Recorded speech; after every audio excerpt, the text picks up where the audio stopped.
Welcome back to In with Denoux.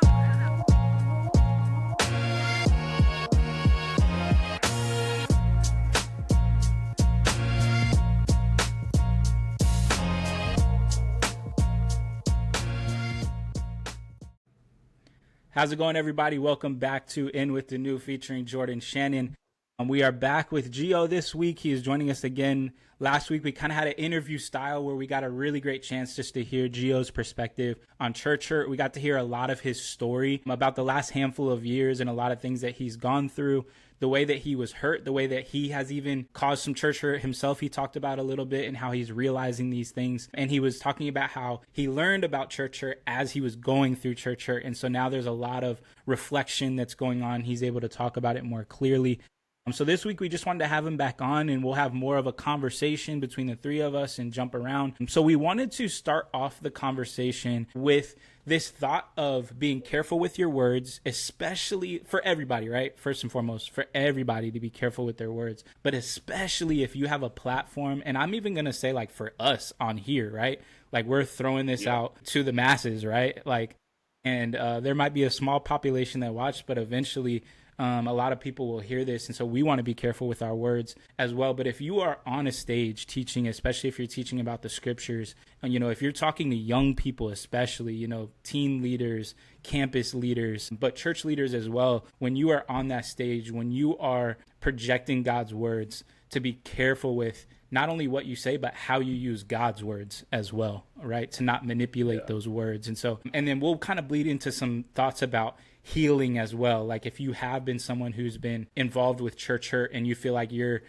kind of being the punching bag in the situation, how you can kind of deal with those things in a healthy way. And so I want to start off the conversation, and I'll throw it to Jordan or Gio, whoever wants to start us off, about being careful with your words. What have been your experiences with that? If you've been on the blunt end of that, of being hurt by words, or maybe there's a situation where you hurt someone with your words, and kind of the situation and what was the fallout of that, what was the lesson learned from that, and we'll go from there. So Jordan, you want to start us off? Yeah, as you share this, I'm thinking back to, being a young college student, and the phrase that comes to my mind is zeal without knowledge, honestly. Just like with this, I'm just first learning the scriptures, so I'm like really, fired up, and convicted about it, and I really feel really grounded and rooted, or starting to build some grounds and roots in terms of trying to learn how to teach, study the Bible with people, and even growing in terms of like responsibility with that, like like in the formal way of like leading Bible talk, or getting opportunities to share communion, or even opportunities to preach. And I just remember saying things like I remember distinctly. This was like 2012, 2013. I remember, and a brother actually came up to me after I was preaching a sermon, and I didn't know how to really close out the sermon, but I remember the verse. I gave a charge to like campus students to sing to singles and then to marrieds, and then the marrieds I said, "Wives, submit to your husbands." I was a single brother. Exactly. I was like, I look back, I'm like, you know what I'm saying? And a brother who was my age, was like, bro, did you really as a college student just say, wife submit to your husband? Which I'm so grateful he corrected me on that. But it's just like, it's stuff like that, right? Like I had a lot of zeal, but not a lot of maturity or understanding behind like things like that, right?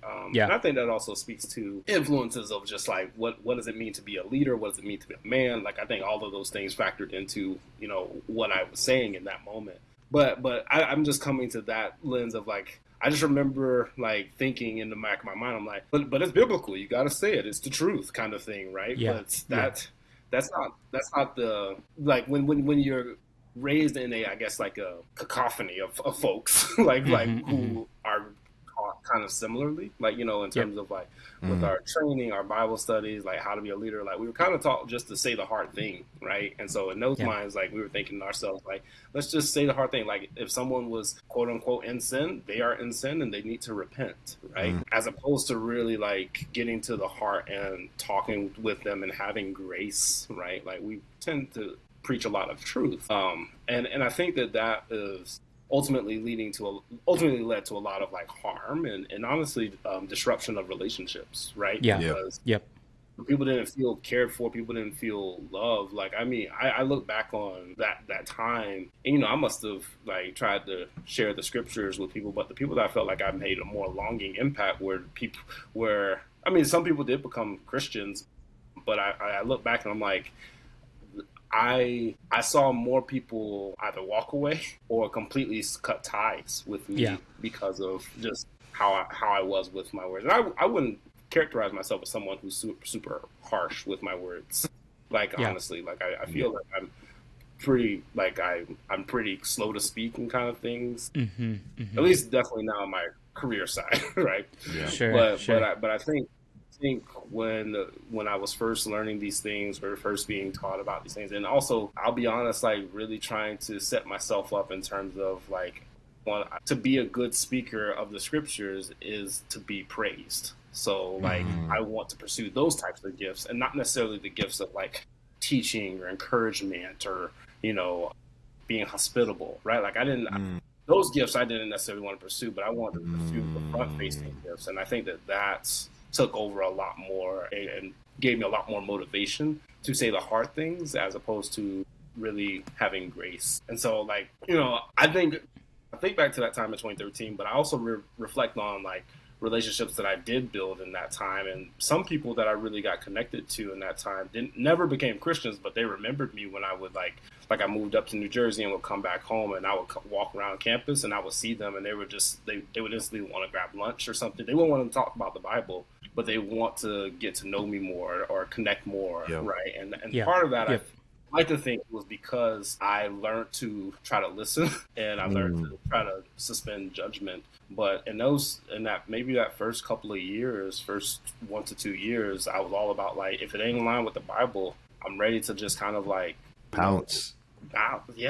Just like and really push that and try to drive that hard line, or at least have that on myself, which I would later learn that was really an unrealistic expectation. Like, you know, like it's good to want to have the truth like as a foundation, right? But it's an unrealistic expectation to just assume that this is what everyone needs and I need to just drill it down them, right? Like I think that loses the sight of, hey, like, am I really doing a job of like listening and connecting and having harder conversations, like asking questions, having conversation, having them in my home, being hospitable? Am I doing those things as opposed to just trying to browbeat with a scripture?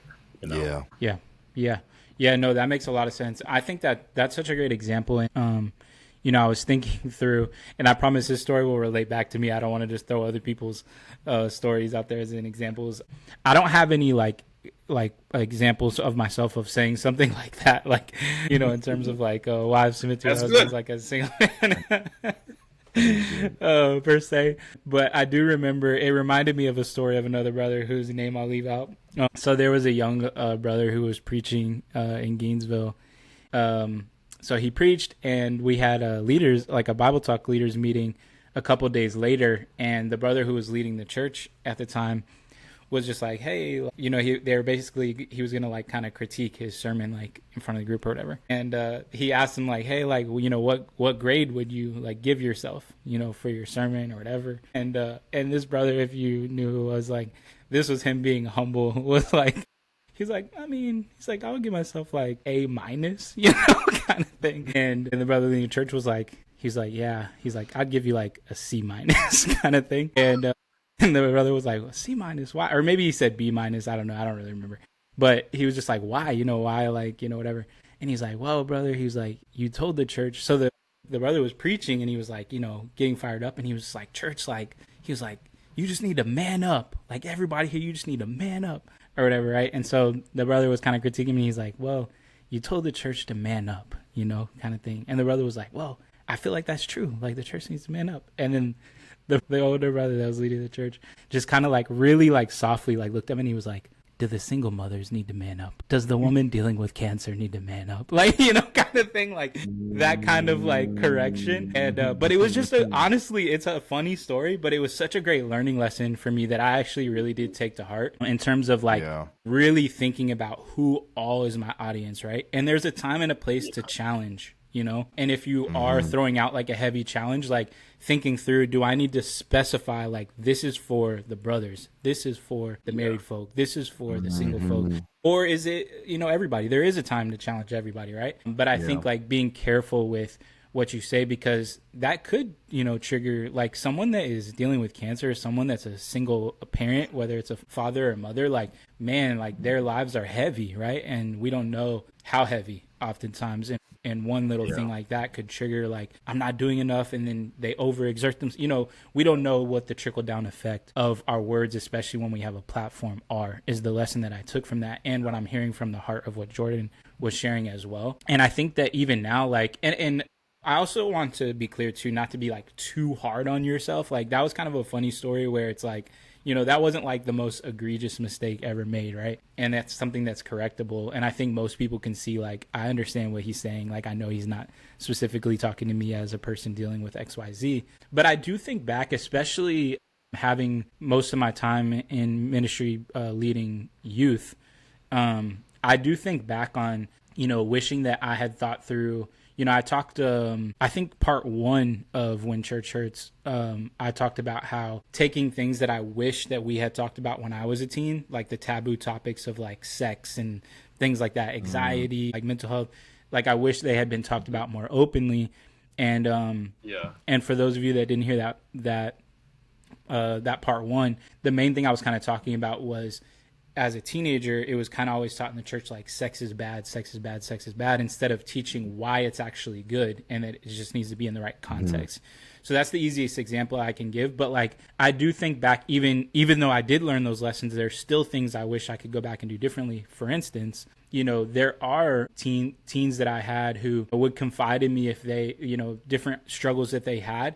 And when I spoke on a specific topic, I wish I had like prepped them, right? Like, hey, like, just so you know, like, we're going to be talking about this, like in this class or whatever. And I know that this is a sensitive topic for you. I just wanted you to be aware, you know, like I wish I had done little things like that, because I can imagine, you know, certain, especially teenagers, when they're in a very, you know, difficult place, like emotionally, and, you know, they're still learning a lot. They're immature in a lot of ways. That's something like that they could feel blindsided by, right? And not know how to handle it. And in that sense, you know, there'd be times where I'm like, man, why is this teen that's usually talkative not talkative in class today? And it wasn't always because I didn't prep them, but you know what I'm saying is that there's things I wish I could go back and think like, oh man, even if it's just one person, right? And the reason I take that to heart is that there is a prayer that I always pray when I preach or when I do a lesson. And it actually started, again, in part one, I kind of shared about how I left the church like in high school. And so I came back during my first year of college. And when I came back to church, my team leader, who I spoke a little bit about in part one as well, invited me back down to Broward, or I was going to be coming back down to Broward to visit. And they invited me to speak at like a teen, like a tri-county, so like West Palm Beach, Fort Lauderdale, Miami teen event, and kind of share about my story of like leaving the church and coming back and the things I experienced. And I don't know what prompted me, but I prayed with my old team leader before I went up to speak. And I prayed, it was totally the Spirit, because it's like not something I was really even thinking about. But I was like, hey, like, I was like, God, I pray that at least one teen is like affected by the things that I'm saying tonight. That like the story that I tell, I hope that it encourages them to either become a Christian, to stay a Christian, you know, whatever. And right after I spoke, Beto, you know Beto, Gio? Beto Figueroa? Yeah, so Beto, yeah, Beto. So he came up to me right after, and I'll never forget this. And he thanked me, and I was like, hey, like, what'd you take from it? And he was just like, man, like, I was thinking about leaving God, and now, like, I don't want to, you know, kind of thing. Yeah. And I was just like, wow, like, that's crazy. And I say that to say that there's a contrast, right, of being careful with your words and allowing the Spirit to speak through you. And I think that in that moment, like, the Spirit spoke through me, and that was the result. And in other results we see, when I'm not careful, I hurt people, you know. And that's kind of what I was saying a couple episodes ago as well, is that a motto and a mantra I'm trying to hold on to, especially with everything I'm going through right now, and with some conversations coming up, is that everything good in me is from God, and everything bad in me is my fault, is what I try to hold on to.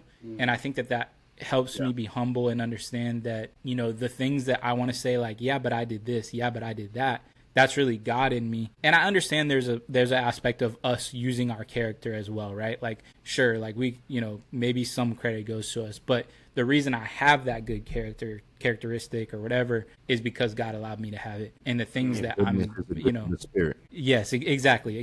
They're gifts of the Spirit, and it says that for a reason, because they are gifts. Yeah. That's it. Yeah. So I'll pass over Gio. Any thoughts that you have? Yeah, I think as I'm listening to everybody speak, it's we don't got the monopoly on this issue. I think what we're dealing with is pretty common across the board, and I think that's why wisdom is proved right by her children, as Jesus says.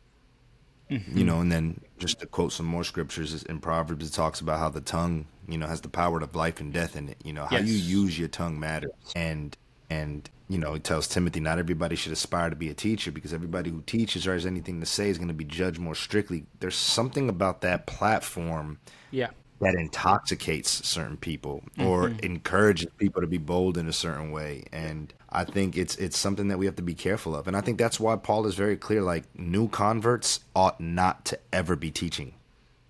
And I wouldn't stop at new converts. I would say if you're still young and immature, and that's not a bad thing. It's okay to be young and immature. Like, we don't poop all over babies for being young and mature. We love where they're at, and we enjoy the process. And they get nurtured. But you don't just hand the baby certain responsibilities, right? And so I think that's where the gift of discernment comes in, and like, hey, he can speak well, but does he need to be up there speaking yet? And whether he's young, and then zeal without knowledge, it's dangerous, right? That's a young man's game right there. That's a young person's game. So full of zeal, so little knowledge, so little world experience. Now, there's exceptions to every rule, and there's people who grew up fast, and so I can understand, but like for the most part, there's this thing about being immature, and there's a warning against that all up in Hebrews. As the book of Hebrews is going, man, like you see an interrupted thought, and he's like, man, but I wish I can keep going, but you guys are immature and this and that, and you're still on spiritual milk, and then he picks back up his train of thought again about the word of God and whatnot. And I think there's wisdom in the scriptures. As I'm listening to you speak, I think, like, was there ever a time? I'm almost certain there were a lot of times where I spoke and I probably shouldn't have, but I think I'd had been a disciple for some time before I ever really spoke. And then when I gave my first lesson, it was based off of what I was reading. So I was really just regurgitating notes and just sharing, convictions that I was learning. But even then, like, I was preaching to a room full of like mature men. So if none of them did really come up to me and correct me. Now, my first sermon that I preached, I remember somebody came up and corrected me, and it was because I said no one dies for a lie. And then someone's like, just, quick correction, like, nobody willingly dies for a lie if they know it's a lie. I'm like, well, I mean, you understood what I meant, but okay, cool. Like, fine. I think that the thing is, prior to becoming a disciple, I was used to being on stages. I was used to speaking to people. So I think I understood what the weight of holding an audience by the grasp, holding them in the palm of your hand was. And I just think I was lucky enough to have people around me like Alex Forges and then even Renzo, who they wouldn't put me in those situations, right? Like both of the two men who really mentored me early on in my faith were renegades. So I grew up with this renegade spirit. So I didn't know what it was like to have one-on-one disciples. So a lot of the stuff that people dealt with, I wasn't dealing with when it came to Alex and Renzo. I was noticing it, but we were like that rogue renegade group. For a little while. It was interesting, And so, but I think it's obvious that, when it comes to speaking, there are lots of precautions in the scriptures about it. And sometimes I think it's best not to overthink it and just go to the basics, right? Go to the fundamentals. And so when it came and those being zeal without knowledge, the power of time. Life and death is in the tongue. One should be quick to listen and slow to speak. New converts ought not to be teaching anybody. These are things that I held on to pretty early. And so I'm not bigging myself up in this way, but in this specific area, I was ahead of the curve. Now, where I wasn't ahead of the curve was on the college campuses. Like when you wanted somebody to be the apologist and debate the Muslim, the atheist, and everybody else, I was the person you would stick on people because I just loved eating that stuff up. And so I was ready to go and defend the faith. And I think that's where I really wish I was more self-controlled with my tongue. In one-on-one conversations, I wish I was more, because I was very bold. On a stage, I took that very serious. But when I was one-on-one with you, man, I mean, I just remember telling people, like, I just remember one time, like, I just was very sharp, you know? And so, like, one person I reached out and he said something about faith, and I was like, well, I find your lack of faith disturbing. And, you know, like, I would quote, like, Darth Vader. And I just was very, like, I was very unrighteously witty. Yeah. And because I was quick with my tongue, but where I learned, more importantly, the power of the tongue was right when I first was studying the Bible before I got baptized, and an incident took place between me and somebody else. And for lack of better words, my character and my intent was besmirched, if you will. I was like, oh, so that's what we're doing? And I think, Chase, you might remember this. I was like, oh, so that's what we're doing? So I was like, cool, I'm going to do what I know what to do best. Like, if you're going to lie about my character, I'm going to expose the truth about yours. I'm the kind of person that has no problem telling you my wrongs. Y'all heard bits and pieces of it last week. I don't have a problem. I'm very familiar with a lot of my wrongs, and the things that people make known to me that I might not be, it'll sit with me for a second. I don't find myself kicking back if I agree. But if I kick back, it's like, help me understand where you're coming from, because I'm very sharp with myself, and in the sense of, like, I'm really harsh with myself. Like, I hold myself to some standards. So even when I was in rebellion, I was not like self-deceived about that. I knew, you know, there were some other things I was self-deceived. I didn't know how deep my bitterness went. I didn't know how deep my unforgiveness went. I didn't know how deep my resentment went, but I knew very much that I was in rebellion. So when somebody's going to lie about my character, my initial reaction is to defend myself, right? I'm constantly like, that's what I do. Like, I'm a fighter to some degree. I'm not proud of it, but so it's like, oh, okay, let me tell you where I'm wrong, and let me correct this. Let me tell you where, and while we're at it, since you want to do some exposing, and you're not talking to nobody about this, let's expose. And so what I ended up doing was writing a diss track, and I shared it with somebody before I recorded it, and I was about to release it and just literally have it create CDs and just pass them out randomly throughout the whole church, exposing this individual after this whole thing. And it never went down. I had people, you know, tell me, like, Gio, please don't do that. Like, please don't, like, come on. And so I had people, like, really rushing to the gate, stopping me from releasing this diss track, if you will. Yeah. And about a year or so later, me and this person ended up reconciling. And of course, they knew that this was coming their way. And it never happened. And it was mentioned. And so it came up in conversation. And she was like, you know, just can I hear what it was that you were going to release about me? And I was like, I don't know. And they were like, please. And so I shared it with them. And there was a pause. And she said something to me that I'll never forget. She said, Gio, if you would have released that track when you intended on releasing it, I would have probably committed suicide. And it was right then and there that I was like, I understand the power of my words all the more. Yeah. See, I did that out there with other rappers and other people, but they had the thick skin, right? Sure. But in this setting, this wasn't right. It was vindictive. I wanted to expose. I wanted to, rather than just, you know.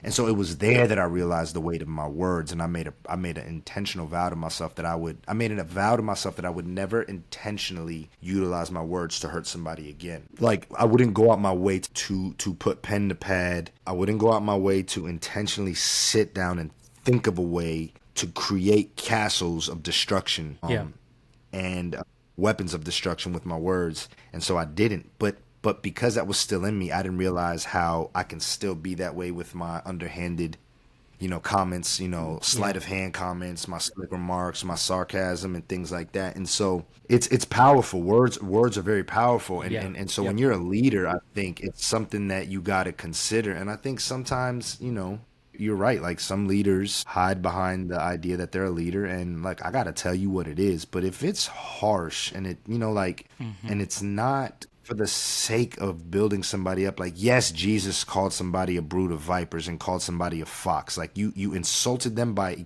the equivalence of an animal. I can think of a word today that's similar, right? It starts and so, like, Jesus, you know, is you know, word, or even Paul when he's like, you know, I consider all things rubbish. Like Rubbish. Yeah. that's a specific word Yeah. that we would Yeah. consider. And so it was then that I over even in my rebellion, like when certain words started entering my vocabulary again, people were like, "Oh my gosh!" And I'm like, you know what? No, it's not the word anymore, right? It says, "Let no unwholesome speech come out your mouth." So I can stub my toe and say, "Oh, I didn't Yeah. sin against God." But I could sin against God if I call somebody, "Yo, you double-minded," right? Like I Yeah. can use words without using cuss words.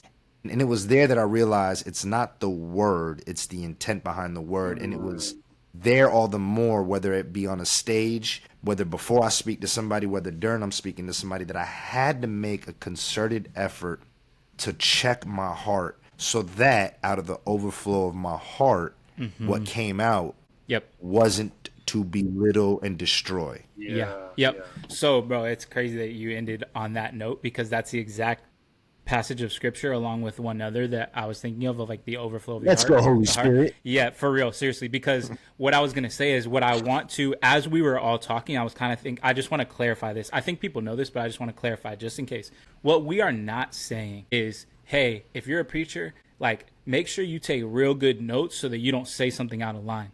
That's not what we're trying to say. Sure, do that, but it's the heart, right? Like you shouldn't say it because your heart, not because, well, I should have taken better notes so that I didn't go there. You know what I'm saying?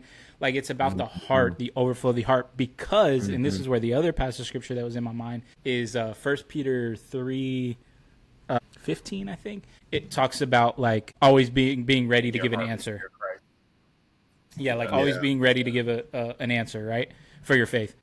Because and the reason I Yeah. bring up the reason I bring up that passage is that so I thought about this when you mentioned is that what it is? Yeah, because it said, yeah, because it says, yeah, do that with gentleness and respect. Yes, gentleness. That's right, exactly. Gentleness and respect. And the reason I bring up both those, like the passage that Gio first brought up in 1 Peter 3, is that and Renzo weirdly connects into this, is that I remember like the summer I would come down to South Florida for the summers, like when I was living in Gainesville, but I would come down and I was actually staying with you, Gio. It was you, Step, Matt, and Jeff. Yeah, when we had the Palm Trace apartment in Yeah, Davis. so I was kind of splitting my time between staying with y'all and staying with the Chauffes. And I was helping out with the campus stuff during the summer. And on Nova, it was literally just like a handful of y'all. And you'd go back and forth, like, because they were across the street from Nova and Broward College. Broward and even FAU was near there too. Yeah, that's right. That's right. The Broward campus of FAU was up the street. Yeah. And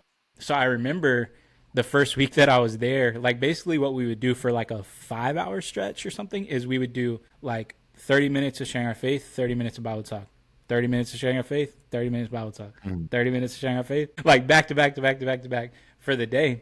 And I remember like the first like session, we like shared our faith and then we sat down for Bible talk and Renzo was like, all right, Chase got it. And I was like, okay, it's like that, like no warning.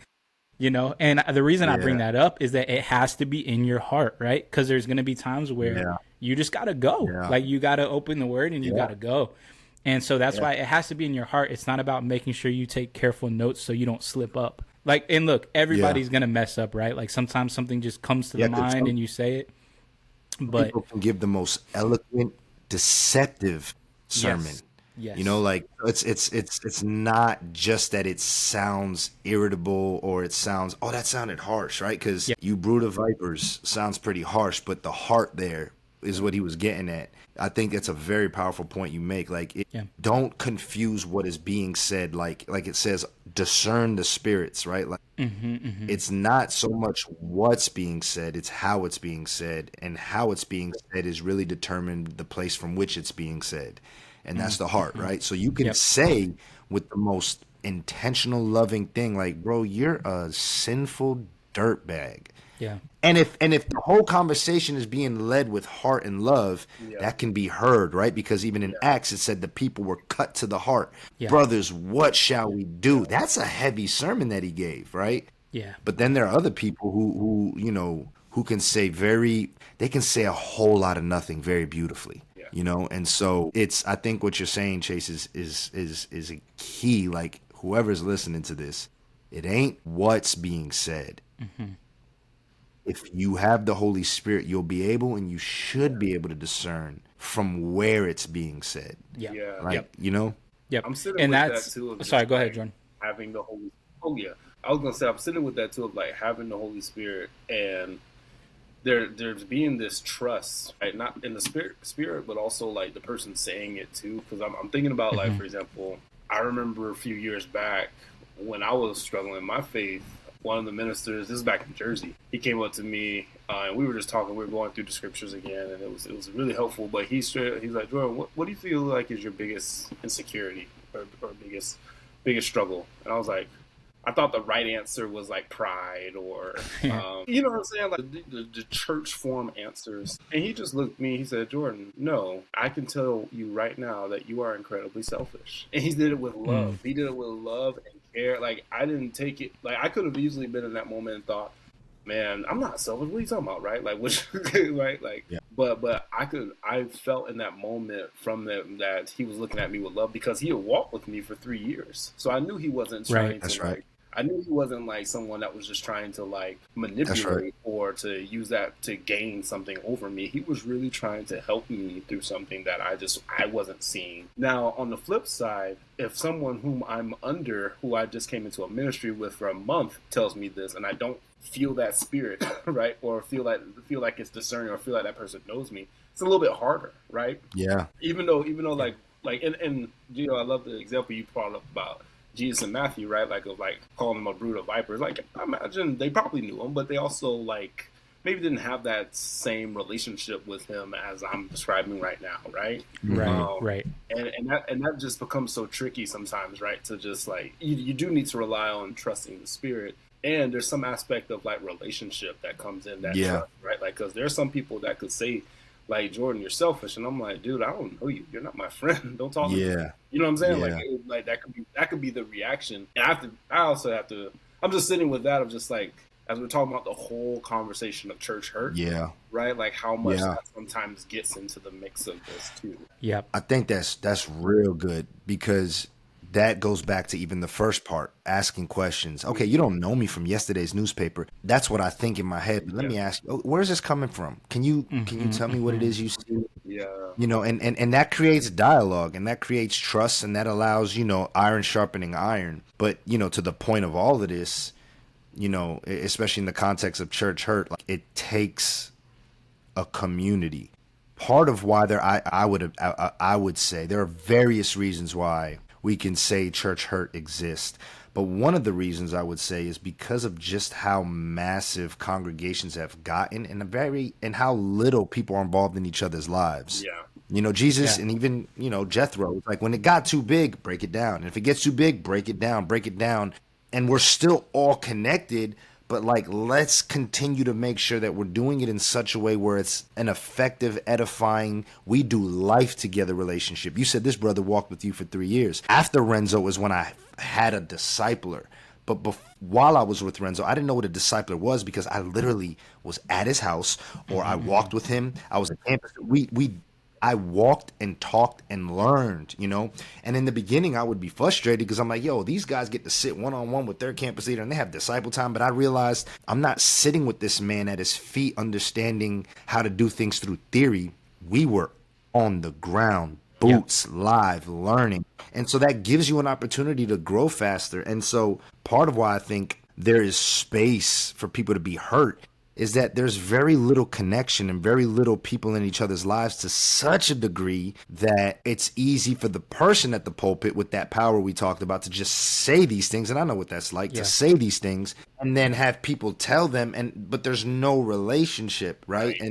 But then there's the other side where there is, you know me very well and what you said hurt, but that's okay. Like, I've had a lot of things said to me that hurt. That, for me, I can't speak for anybody else, for me is not sufficient grounds enough for me to just be like, I'm gone, right? Because I know that I've hurt people and I know people have hurt me. That, to me, because I'm so uncomfortable with conflict, the people think, oh, Gia loves conflict. On the contrary, well, you do jujitsu. It's peaceful, right? Like, you like to argue and debate. I like to examine and you know, go there. But when I talk about conflict, Yeah. I am so uncomfortable with conflict that I run towards it. You know how they say buffaloes run into the storm? Like, Yeah. Yep. I run towards it to get it over with, Through. Yep. because if I don't, it's going to the anxiety is going to keep following me, and I'm just going to be so bogged down. But so I run to it. It doesn't mean that I enjoy it. It just means I'm not afraid to just get it over with, take the Band-Aid off. What's wrong? Let's deal with it. And that's never Yep. been sufficient ground for me to walk away, because I'm not afraid to ask questions and Yep. push back. But I know that in the context of church hurt, there have been individuals who have felt that kind of hurt, and not felt like they've been heard or had enough of a relationship, or just feel like a number, to the point where, like, they're just like, what's the point in being here, right? Like, Yeah. I think I'm gonna go, and that goes to the point that I mentioned earlier. And then when anybody leaves the fellowship, you got this split. You got two things that are happening. You could either have somebody who's leaving the fellowship because this is not working. Whether I tried or I didn't, it's not working, and I don't know how to deal, whatever. There's so many ways that can break down, but they don't leave the Lord. They go and they find another congregation, or then there are people who just on that other end, where they don't just leave the fellowship. All in all, they associate church hurt with God. And I understand, because, and they completely just walk away entirely, bro, and get to a place where it's just like some of the people who are hurt. Then like we talked about last week, there are people who start, voicing things and saying things, and they never dealt with it really, or that I'm aware of, or maybe they did, it wasn't handled properly. And then it's like, well, I tried to talk to you and you didn't listen. It's like, okay, well, let's get more people, and okay, let's do what Jesus said. Let's get other people involved. And if that doesn't work, okay, well, then let's bring this before the church, because we're so adamant about fixing this rather than being right, that we're going to make sure that there's healing here, which again goes to the other point that I brought up, Chase, which is when you invoke church hurt, it's almost like Paul. Okay, well, hey, dude, like, you called on Caesar's name. Now you got to stand before Caesar. Like, once you invoke, like, I need to stand before Caesar as a Roman citizen, your case is going to be heard before Caesar. Yeah. When you invoke church hurt and you call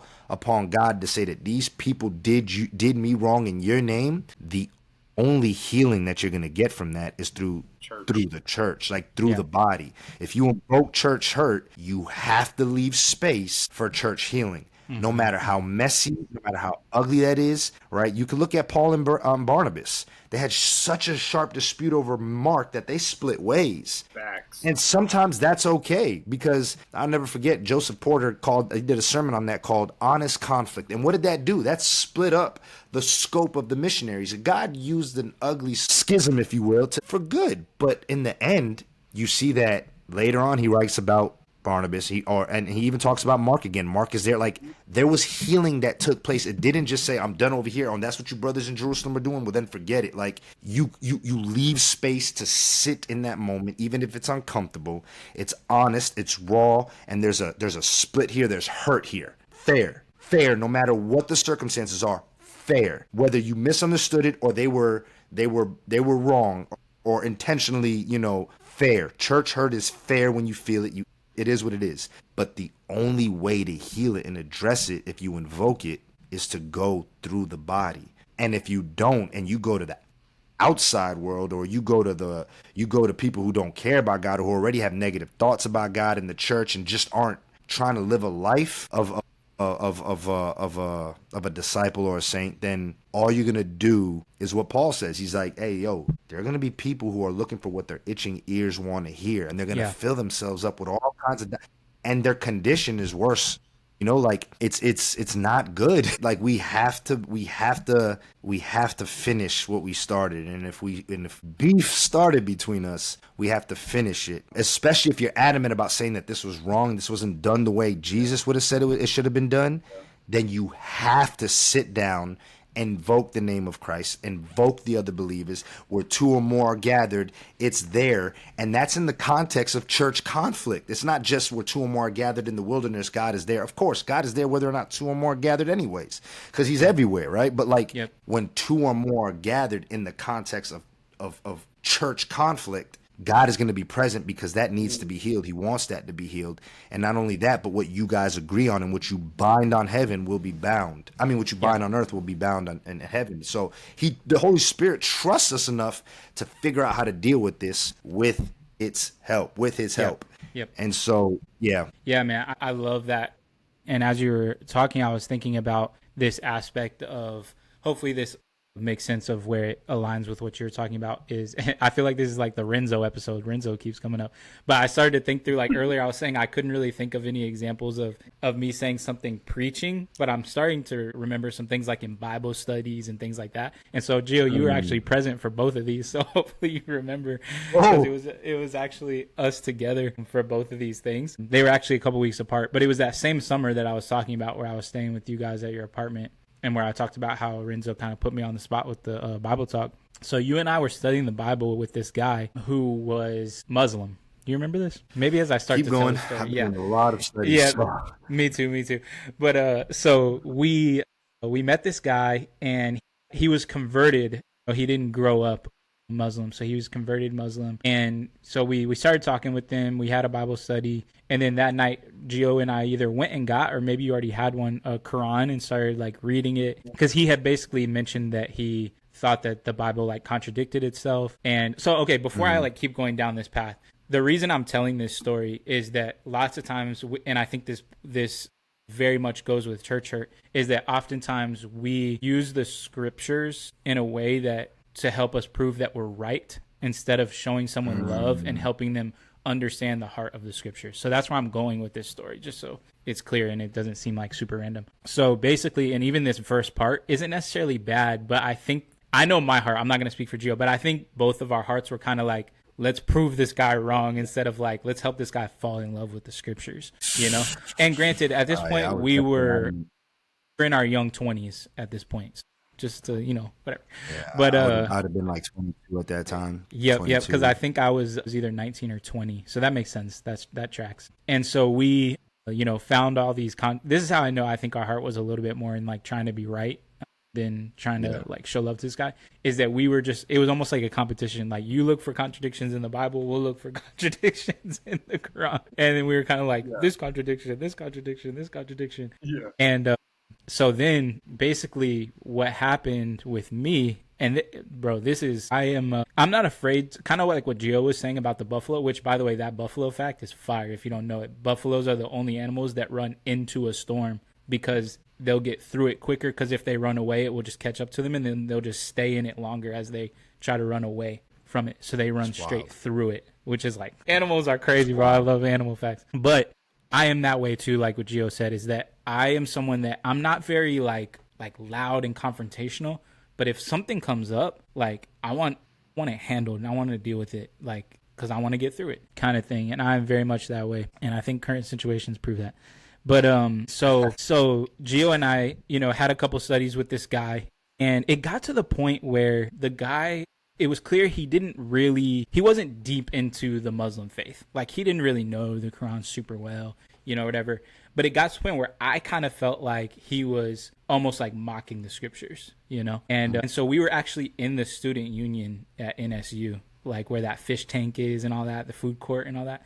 And it was me and Gio, like, off the side having this study with the guy, and the rest of because it was right after Bible talk stuff that I was talking about earlier. And so the rest of the group, Renzo and Matt and Jeff and Step and a couple other people, I think Whitney Vogel was there, like couple other people were like off, a little bit to the side. And so at one point I stood up and I had the Quran in my hand, and I like slammed it on the table, and I was like, this book's going to take you to hell. I literally said that, bro. That's probably the craziest thing I've ever done. One of the craziest things I've ever done. I don't. And it was loud, bro, because the group, like, not far away, like, heard it, and then Renzo came over, like, after we kind of finished up the conversation with this guy. Renzo came over, and before he could say anything to me, like, we were kind of like, we approached each other, and I was like, bro, I think it's righteous anger. I was like, bro, I think it's righteous anger. And he was like, okay. It's like maybe have your righteous anger a little quieter next time or whatever. So, but we laugh, but the heart of it is that I don't know if that guy would have became a Christian. I don't feel confident that he would have, but he for sure wasn't after that. You know what I mean? And so in that moment, like, even if it, like, I think I could have had righteous anger in a better way, right? Like, I don't think that was righteous anger. I think it was anger. I think I could have said, hey man, like, I feel like you don't even really know this book, is really the point Gio and I were trying to make to him, is that, like, you're defending this book and you can't tell us much about it. You know, this book is like our lives. It's changed our lives, you know, and I feel like this book is taking you down a dark path. I could have said it like that, and it could have been righteous anger. Like, I could have felt angry and still been calm and communicated, like, instead of this book's going to take you to hell. Like, I kind of shut the door on anything going forward with us after that moment. But yeah, so I say that, and then that same, like, we had a rough couple weeks. So I don't know if you remember this too, Gio, is that we were like trying to figure out how we could just generate Bible studies. And this guy that I just told the story about was within that. But Gio and I that summer had played a ton of spades, and we like never lost. We like never lost. Yeah. So we would play undefeated. And this story, we've probably blocked this story out of our memory a little bit, but we did lose one time, and I will still hold to the fact that I feel like it was an unjust defeat. But we had decided, like, okay, like, no one can beat us in spades is how we felt. So we were like, let's just walk around NSU and BC and just challenge people to spades, and they're like, if we win, then you got to study the Bible. That was real. So, yeah, so that's and what we did. Who got baptized from that, by the way? Rochelle Ramsey. That's where this story is going. She's like, oh, y'all play spades? Yeah. Oh, my bad. I'm sorry. I didn't mean to take the thunder out. No. Go ahead, my bad. No, you're good, because this is, like, I'm sharing this story because it's, I feel like, a failure on our part, but God used it anyway. So it's like, to some degree, and my favorite story in all of Scripture is Jonathan and his armor bearer, and that's the first sermon that I preached, the first solo sermon I preached. And I make a point in that sermon where I'm like, man, like, you know, Jonathan has this ridiculous plan, like, makes absolutely no sense in terms of battle strategy. But his armor bearer says, I'm with you, heart and soul. Like, let's get it. You know what I mean? Yeah. Mm-hmm. And in that story, because the plan strategically is so terrible, it leaves no room for the fact that this was God, you know? And sometimes I do think, like I think God used me and Gio's idea to do that, even though we were kind of like, you know, cocky and, you know, a little arrogant and whatever, because that's how we met Rochelle Ramsey, and we played her, and she won. She won. So basically, she was on a time crunch. So it was like, oh, you know, first to win 2 hands or something like that, like, wins the whole game. And so she won, and me and Gio went nuts. We were like, no, you know, whatever. And like, after she left, Gio was like, what? I mean, Renzo was like, what are y'all doing? Like, the purpose of this was to get people to study the Bible and, like, come out to church, and y'all are like complaining about, like, who cares if you won or lost, kind of thing. And she ended up getting baptized, and she's still in Broward. She's married. She has 2 kids. A faithful disciple with her husband. She's awesome. So, but do you also remember that trip where that summer we kept that energy going, and we went to Orlando and met with a young lady who's a sister now, married with 2 boys. Faithful disciple. But that summer, that's another example of, we were playing spades, and we were staying at her house, I think. Were we? No, I don't think we were staying. I don't know where. I don't remember where we were staying, but we were in Orlando. We stayed there. We were out until like 2 a.m, just me, Chase, and this sister. And she wasn't a sister at the time, but her parents, her family was. And we were just out, bro. Like, and she had a boyfriend at the time. And I'll tell you what, my girlfriend is not hanging out with 2 dudes till 3 a.m. outside playing spades. That's for the streets, bro. Like, but like, we were having fun times playing spades. Because she had an inn in Orlando, and she was taking us around the theme park for free. And then, but at the same time, for free to Disney. And then at the same time, we were able to kind of have heart-to-heart conversation with her and kind of convince her to leave her dirtbag boyfriend and study the Bible. And it wasn't too long after that she got baptized and became so far, and that I can recall, that was maybe about 17, 16 years ago. And here she is, married, 2 beautiful children. Like, so like, the point is, like, you never know how any of this stuff is going to turn out. But if your heart is there, like our heart with Rochelle and this other sister was, man, we just want to play spades and beat people, and at the same time have just honest conversation. But then with the other guy, our heart was, I just want to prove you wrong. Oh, you're going to challenge me on what I know? Well, I'm going to tell you that you don't know what you know, right? And both times my issue with Western evangelical churches and how church is done in general, especially in this culture where we have to assimilate to, for lack of better words, whiteness, suburbia. But like, if it doesn't look a certain way, if it's not Ned Flandersy, well, then you're struggling. But sometimes it's like, nah, man, like we're figuring this out. This is raw. And we bust our face, and if we have people around us that love us enough, they're going to correct us. And then other times, the Spirit is leading us on this mission. I don't know why we were in Orlando to begin with. I couldn't even tell you why we went there. But the fact is we were there, and that's what we were doing, and God used that opportunity, right? Like, But what I can tell you, based on, back to the point you made, Chase, the differentiating factor was the intent. It was the heart behind it. And it doesn't always come off clean. Sometimes it comes off messy, but if the heart behind it is for something greater, then God can still do amazing things. And I think, circling it back to church hurt, if we can always, whether we're the ones being hurt or the ones who have hurt, understand that, it's not going to look a certain way. It's not going to always be said how I want it to be said. It's not gonna, if I can leave room for the fact that people are gonna make mistakes and sometimes say things that are gonna piss me off, but I have an opportunity and a space to talk to them about it, then go for it. Now, when it gets continually contentious and it's not working, well, then go get somebody in, get a neutral party in there, get help. Don't just walk away. But I think that's to the point that I made last week, is that I think church hurt is so predominant and continues to be predominant because of how much we allow secular ideologies to dictate how we navigate. And so you said something to me, I can't reconcile with you. God says I can forgive you, but I don't have to reconcile with you. I hear that, but I have a hard time with that. I'm just going to be honest with you, bro. Like, I'm going to go out my way to reconcile with anybody, bro. Like, the reason I'm a disciple today is because I went to a retreat. And I'd been studying the Bible for 8 months on and off. And I just was like, man, it is what it is. Yeah, it is. Da, da, da, da, da. And at that retreat, I saw a bunch of young people. And I was like, what do they have that makes them so different? I done been to several retreats. You pray Jesus in your heart, but then you go back to the bunk and you talk about the chick you want to smash, right? Like, why is that not happening here? Why are people like really, they got something. Oh, it's the Holy Spirit. But I'll never forget. And I've said this before, so I'll just say it out loud. When my mom was a part of the church back when I was, like a young kid, before I was even a teen, really, there were people that I had known, Chase being one of them, Tony Avila being another one, Ty Pratt, who's not around anymore, Nashawn Blair. There's a handful of people. Tiffany, at that time, not Chacon, Stearns.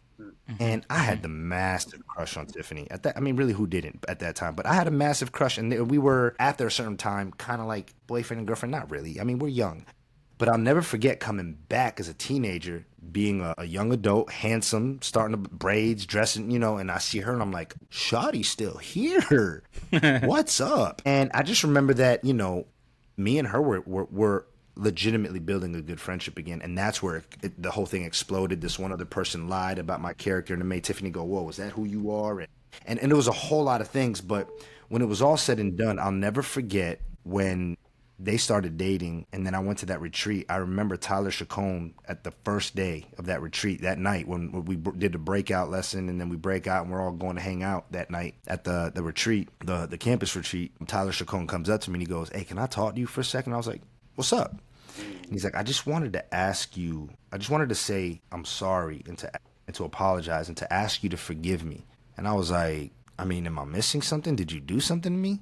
And he was like, no, I just had this bitterness and this anger and resentment in my heart because of your relationship with Tiffany, this kind of jealousy thing. And there was contention, and I didn't like you. I had a real hate. And so in my mind at that time, I'm still not a disciple. I don't get baptized until 2 days later. So there's still some heavy flesh in me. I'm like, so what's good? You want to fight, G? Like, what's up? Like, we can do this. Right? Like, but he was like, no, like, I just want to ask you to forgive me because I held this bitterness in my heart towards you, and that's not okay. And I was so floored. I was just like, nah, man, we're good. Like, I appreciate you sharing that. And he walked away, and I was just like, where the F do they do that at? Yeah. Facts. Where does somebody do that at? That must have been the most uncomfortable conversation with him. Yeah, he grew up athletic, but I grew up in the hood. So coming up to somebody with wild hair like me who was still having a lot of street sensibility, how uncomfortable must that have been for him to come up to me and be, you hurt my feelings and I didn't like, how can that be perceived? Seriously, seriously, yeah. But instead, he was so adamant about doing what was right and clearing his heart before God that I sat there and I was just like, and then the rest of the week, and I'm just seeing things and I'm just like, yo, this is different, right? So the reason I even entered the conversation and decided, yo, there's something different here is because somebody was willing to go through whatever hurt they were dealing with and confront me about it, in spite of how that made them look, how that would have made them feel, all that, right? Like they were more adamant about doing what was right before Christ. And that situation set the bar for me. And while I may not have liked him at that time or thought he was a cornball or whatever, I gained immense respect from him for him ever since then. I was just like, I respect you, bro. Man to man, I could respect that. Yeah. Not because it's something I understand, but because in this context of where I'm at, I'm seeing this is what Christ wants us to do. And you're doing that. And you just did it. And I was convicted. And so I bring that story up to say, like, the conversation can be uncomfortable, right? Like, he was hurt, but he found his healing in the same setting where he was hurt. And he wasn't scared. He went for it. It's not going to always be that clean. It's not going to always be that precise. But the point is, if that's where the hurt happens, you don't go to the wolves to find your healing from the place where you should be finding it amongst the flock and the shepherd. Yeah. Because the wolves are going to take that and be like, yeah, devour you and some of the pack, you know, like, yep. And I think it's really important to note that it's not going to be easy. This is not me in any way, shape, or form saying in the context of church hurt that, hey, you got to deal with it. You got to talk to them. It's not easy, man. And everybody's hurt varies. The amount of things we've experienced, it varies, bro. And if you've hurt somebody, you have to understand why they might not be ready to talk to you yet. But you ought to be ready to lay your gift down at the altar and reconcile with them, even if they're not ready, but make it known that whenever you're ready, I'm here. And I'm going to go above and beyond to let you know, like Zacchaeus, who did I wrong? I'll pay it back. Yeah. And then if you're the person that's hurt, it's okay to be hurt. It's okay to be hurt, but don't stay so bitter. And that's why I love the parable of the prodigal son, because what you have is two sons who have incomplete views of who their father is.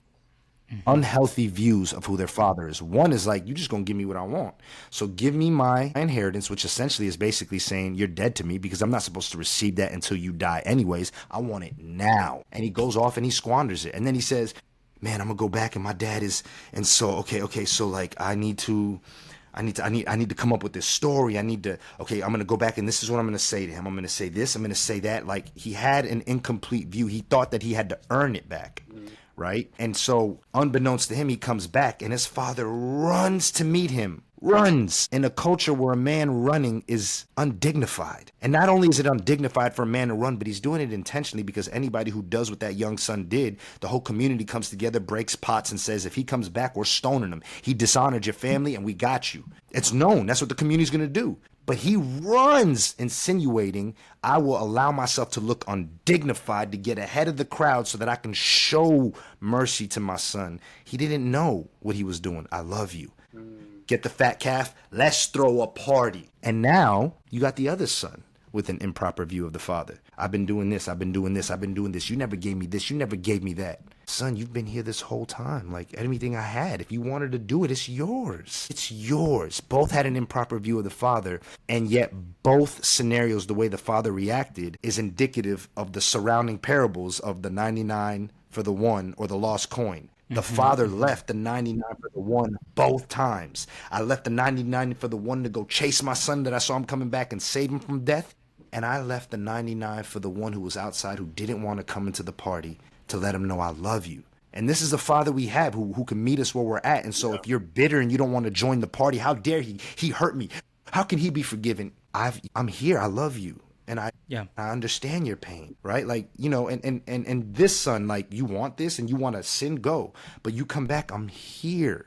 I'm not going to force you to stay. Like, that parable, without breaking it down so much, it's like, it's such a beautiful illustration of who the father is and how we as children have improper views of the father. And that improper view can lead us to sin and not want to return from self-shame and feel like we have to. And mind you, the story that the young man concocted, he didn't even get a chance to finish it. The father cut him off and you know, like, I don't care to hear your story. And then at the same time, we could also not want to give forgiveness. We're like, God, you're too forgiving. Or like Jonah, did I not want to go to Nineveh because I knew you were forgiving? Like that bitterness in our heart. But like both illustrate that improper views of the father can cause tension within the home. Mm-hmm. And the father is so adamant about there being peace that he'll look undignified. He'll leave a party. He'll do whatever so that there can be unity. And if he's willing to do that, then why do we shy away from it? Whether we've been the one who's been hurt or the one who has hurt. To the main point again, if division, pain, and hurt came within the family, it ought to be dealt with within the family. Yep. You know? Yep. Absolutely. With each other. And With each other. Yeah. It has to happen. And sometimes the relationship won't look the same. Sometimes it'll be better. Yeah. But we never know because we allow the world to tell us they did what to you? Nah, F that, bro, did this, that, right? Like, and it's like, that's not the example, especially as a father, that I want to leave my children. When my sons bicker and they have improper views of how I'm going to handle it, y'all need to reconcile. I don't care who did what, y'all need to reconcile. Yesterday, his mother, you guys saw it on Facebook, something was happening. His attitude, he had an attitude or something. Obviously, I wasn't there for it. And she gave him a writing prompt. She wrote down 3 questions and she wanted him to answer it. And the first question was, what kind of person do you want to be? I saw the answer he wrote because I saw the notebook. And I was like, let me see what you got written so far. And I could have just broke down in tears. He said, I want to be a soccer player and a man of God. Yeah. That's awesome. My son would have never had that conviction. It starts with, where would that have come from? That came from me not allowing myself to be so bitter with people that I walked away from God or that I walked away from the church. My whole premise is I want to be a man of God. I don't want to be cool. I want to be a man of God. Even if I'm wrong, or if I've wronged you, or if you wronged me, I wronged you, Brittany. I'm gonna be a man of God. What can I do to reconcile? And it's like there was no prompt. I didn't coerce that conversation with him. I've had conversations with him in the past week or two about his character and about the kind of person I'm raising. But like for him to write that on his own, it brought me so much joy, and it confirms to me that I'm living exactly everything I say I'm living, and he's watching me, even when he doesn't know, even when I don't know he's watching. And there's many of other things, I'm not going to take more time on the podcast to share, that have blown me away. But it's like the only way that can get there is if I move out my own way. Yeah. And part of dealing with the hurt in the church hurt or anything is you can't heal what you don't feel, and you have to, because if you don't, there are people around you that you love that will deal with the consequences that you are running from or that you're dealing with unjustly or unrighteously. And your kids are going to see that. Your family's going to see that, right? You ruin your witness if you don't deal with it the way scripture tells us to deal with it. But we think, well, God doesn't understand. He does. He really does. Like, and there's so many other passages. Hey, my brother took my inheritance. Tell him to share it with me. Yeah. Let me warn you against greed. And it didn't say he identified who that was. He was just saying, let's deal with the big, like, Jesus is adamant that we deal with the way that we hurt one another because it hurts him. And if we don't deal with it, I fail to see where you're going to find healing, because you won't. I think you won't find healing, not out there, not out there. You're right. You're only going to find people that are going to validate your hurt, and that bitterness is going to grow. And God's going to give you an opportunity. He'll give you many of chances to figure it out. Yeah. Yeah. But it's just I can't stress enough. You don't find healing amongst unhealed people. And it's not to say that people outside the church aren't healed, but what I'm talking about healed, I'm talking about spiritually healed, not somebody who knows how to repeat and regurgitate the jargon that their therapists have said, utilize that and weaponize it so that they can keep people aloof. And I respect my boundaries, and if you don't serve me, I cut you off. Man, that's tragically toxic. And if that's how you live, cool. But I don't keep people in my life to serve me. Inauthentic, right? Like, from just not being real people. Gio, you mentioned Tyler. I remember a few years, like this had to be like 2016, but I remember I was having that bitterness, hurt of like the interactions that he and I had in campus. And he baptized me, like he studied Bible with me and everything. So I'm close to him. Well, I was at the time. And I remember I just confessed with him. I was like, hey man, back in campus, I felt abandoned by you. Like I remember saying that to him. He took and we didn't really speak after that, but he apologized. Like he was, how Tyler is, right? Like and he don't mind me sharing this because he's just been upfront about it. And then come 2022, when we have the summit down in Orlando, I run into him, and he said something to me that almost made me cry, just in terms of like how much he heard and listened to me. Oh, Like he was just like, he's like, Jordan, you know, I heard what you said, and not only am I sorry, but I want you to know that I'm really making amends to try to like really make sure that no one that I study with feels sad.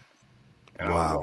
I was so like moved by that. Like, I was like, man, and I'm, you know, Emily's pregnant at the time. Like, she's getting a chance to meet Tyler and stuff like that. So Yeah. it was just like that. That's the type. I did not want to have that conversation and share my original hurt with him.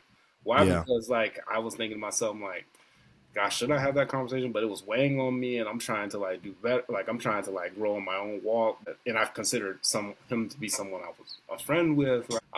And so like for him to have that reaction and that response, and it's still to this day, like even like maybe a year ago, he texted me about a brother that he baptized, and that he's like, I studied with him. Like, it's still on his mind. Like, just the conversation that he and I had, and I was just really appreciative of him having that. But it's just like this idea of like, you know,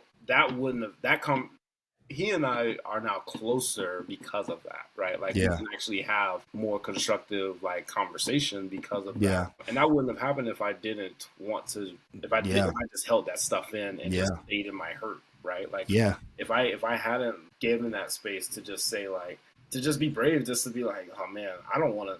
I know it feels hard. It's hard as a man to just say like, hey, you hurt my feelings. It really is. It's really hard to do that.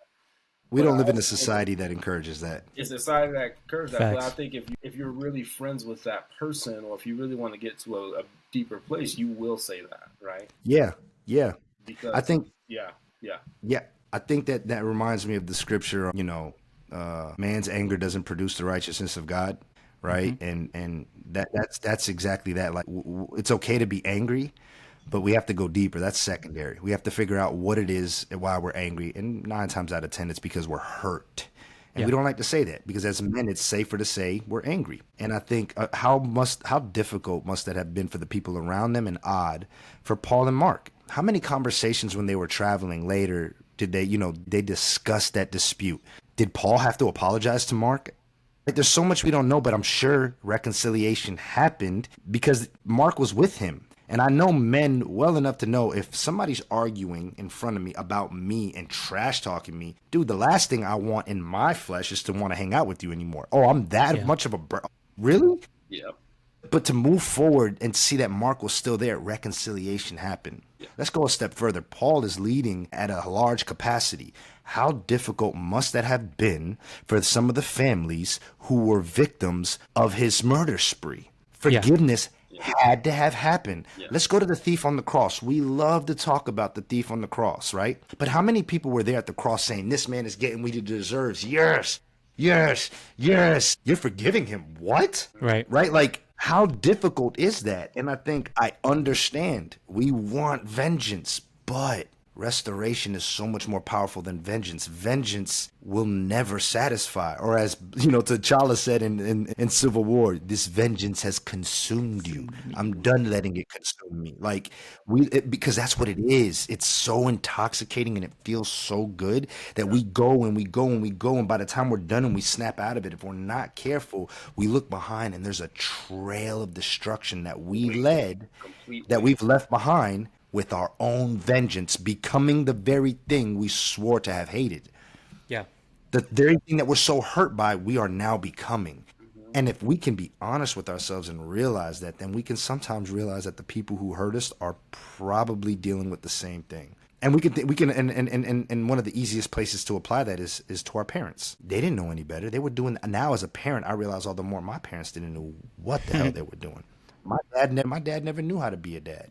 My dad never changed a single diaper in my life. My dad wasn't there like that. He just knew how to throw money at a situation. But that's all he knew in his head. That's what he thought. And so rather than be bitter and angry with him and all this, and part of the things that I talked about last week that I dealt with, or that the errors that I made in my marriage, I realized through both meditation, and by meditation I mean like the biblical term, like a lion gnawing on a bone, like a lion takes a bone and he gnaws on it, chews on it, and chews on it, like meditation, not just emptying myself out, because Christ says you don't empty yourself out. You got to, and if you do, fill yourself up with God, right? Like if you're going to clean yourself, emptying yourself out leaves room for the demons. So just that side note, but like through deep prayer and meditation, I realized that me not forgiving him and hating him for how he treated my stepmother and how I've seen him be a womanizer, because I didn't forgive him and understand that he was a hurt boy that became a man, I was repeating the same patterns, doing the same exact things, because that kind of bitterness is consuming,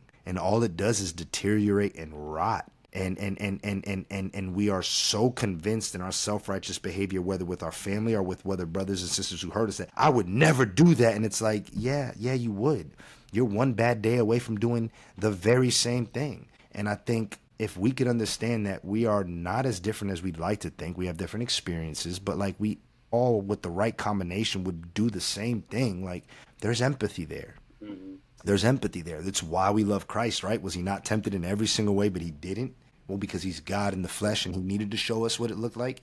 He called us back to what full good humanity looks like. I think that is part of what Jesus talks about in the Sermon on the Mount when he says, if your eye is good, you have the whole lamp of your body is good.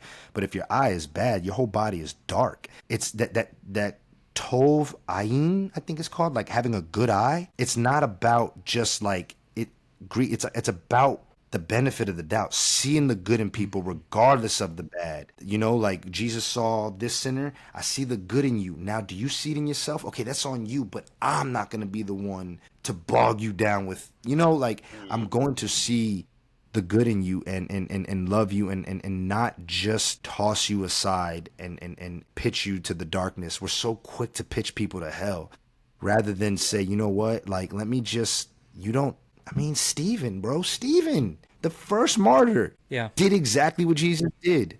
Yep. Forgive them, for they know not what they do. Yep. None of us have been killed. Yeah. Stones. And I would dare argue we wouldn't say that. No. So now with somebody who hurts us with something that they say or how they treated us, forgive them, right? Like I mentioned last week, I feel extremely betrayed by this very close friend of mine. But I pray for him. I pray for the best. God forgive him. He don't know what he does. Like, he'll see it, and then hopefully we'll have a conversation. I'm very hurt, and it's okay. I'm very angry, but unless it's on his end where he's like, I don't want any reconciliation, then cool. If that's how you feel. But the minute he comes to my doorstep and says, brother, we need to talk, I'm ready. I'm ready to squash it. I'm ready to forgive you. I'm ready to figure out our new boundaries. Because that is the point. The point is Jesus came to reconcile all things to himself, including our relationships with one another. And so church hurt, it's going to happen. If you haven't dealt with it yet, just prepare yourself. It's going to happen. If you think you're above it, you're more than likely perpetuating it. But when it's all said and done, how much room do you leave for Jesus at the table to reconcile? And it's going to be tough. It's not going to be easy. But that is the answer. The answer to church hurt is church healing, right? Yeah. Through the body. Yep. Yeah. Speak to the power of restoration. Yeah. And I wanted to echo that, as restoration is what is going to help, honestly. Not detract, not retreating and looking into worldly solutions, but really, how are you seeking restoration with one another? Restoration within your own soul and your own spirit, with fellow believers. And I think that does not get discussed enough. Yeah, for sure.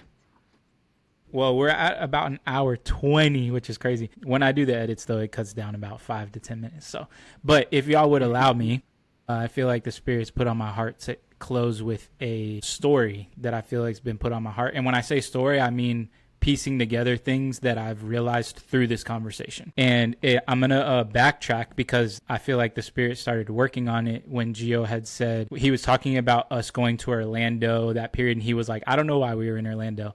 And this is where I'm grateful that God gave me the most ridiculous memory of all time, because I remember every detail of why we were in Orlando. And it's going to piece together a bunch of people's stories. And this is just people that I know, and I see how all this came together. So weirdly enough, it starts with Lori Ewing, or Lori Ponticello now, Tim Ewing's mom. So the reason that It basically started is so the girl that Gio was talking about, her name's Katrina Francis, now Katrina Parker at the time. I don't think she would mind if we used her name.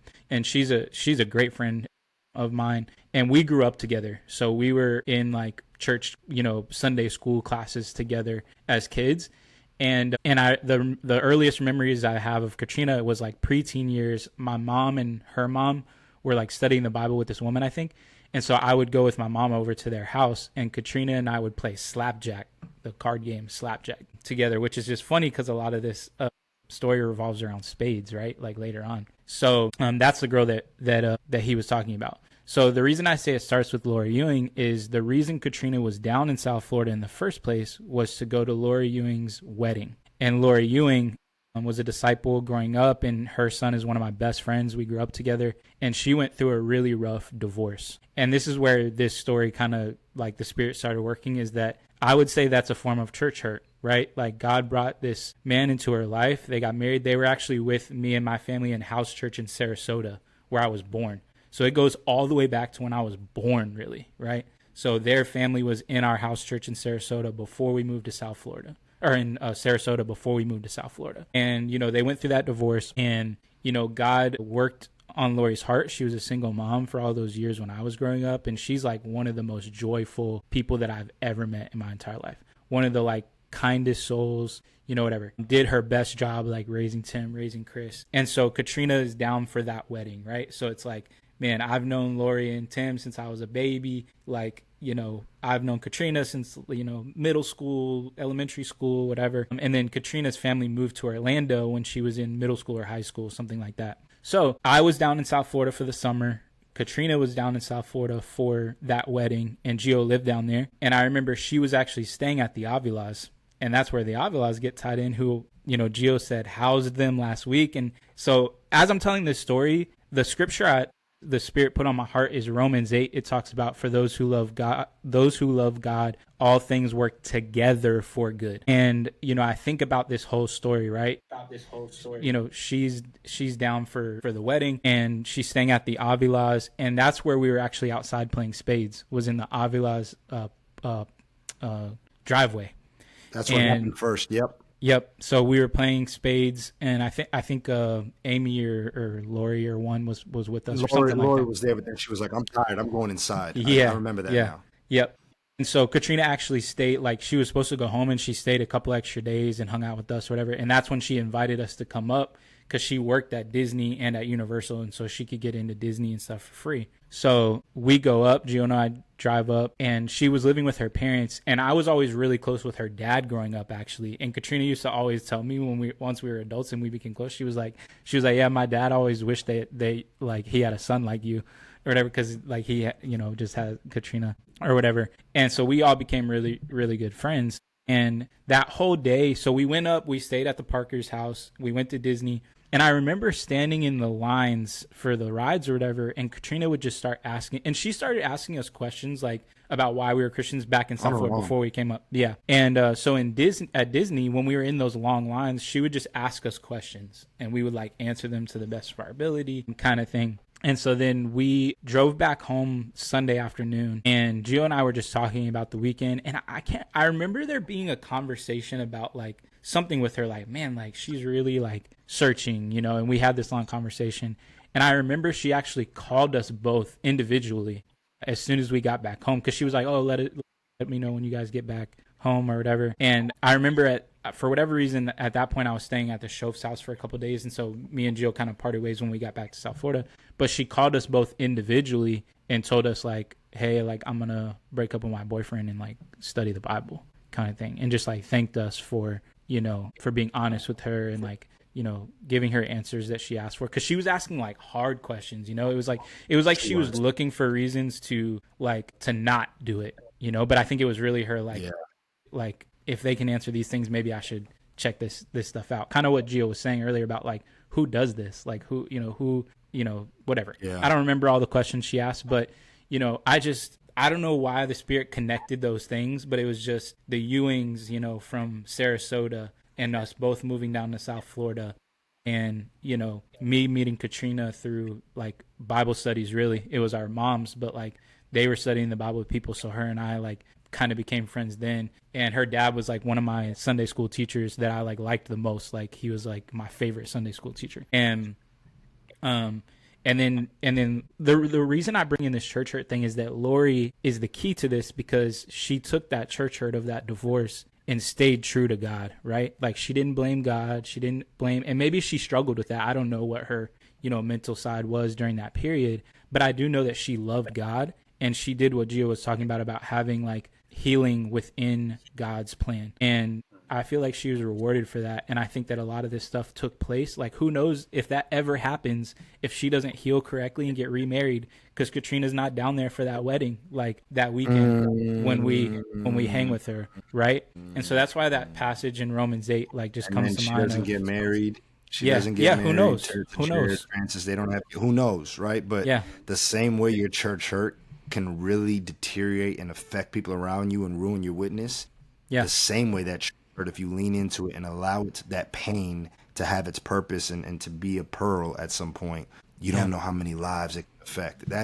I remember. I'm glad you put that in context now, because that's potent. And to be honest, like I could keep going down the line. Like when I moved to Orlando for that year, a lot of it was because, the main reason was I wanted to go somewhere where I could help, because there were so many leaders in Gainesville. But I was also chasing Candace at the time. Her and I liked each other, and that I don't think she would mind. Me and Candace are still friends. Shout out. But like, I was chasing her, and that kind of ended poorly, and Katrina was there for me, because the other thing was that like Katrina was the one convincing me like, move to Orlando, like it would be great if you were here.